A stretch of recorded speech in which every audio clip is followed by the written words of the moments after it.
6 cas de choléra ont été signalés parmi des milliers de personnes vivant à Saké et d'autres venues de Goma.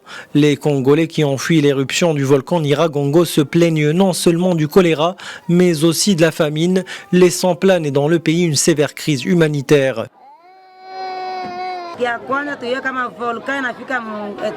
On veut savoir si le volcan s'est endormi ou pas encore. Qu'en est-il du gaz? On souffre énormément ici. Les prix des produits alimentaires ont explosé. On a froid toute la nuit. Nous n'avons rien sur nous. On a tout laissé à Goma. Nous avons besoin d'aide.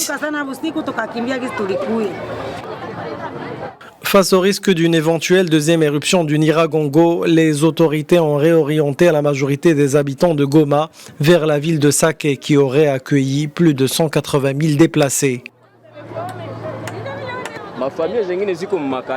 Plusieurs familles sont venues se réfugier ici à Saké. Les habitants ont accueilli certains d'entre eux, mais la plupart comme nous n'ont rien trouvé à manger.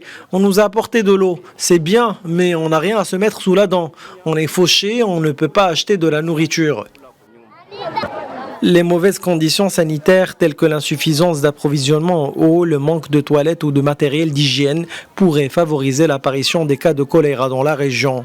D'après Médecins sans frontières, la localité de Saké est déjà une zone endémique du choléra et en raison de déplacement de la population, il existe un grand risque de l'explosion des cas de l'épidémie si l'aide humanitaire et d'autres prises en charge n'arrivent pas rapidement. Selon les chiffres officiels pour l'année 2019, le nombre de cas de choléra au Congo a dépassé les 30 300 et plus de 500 décès ont été enregistrés.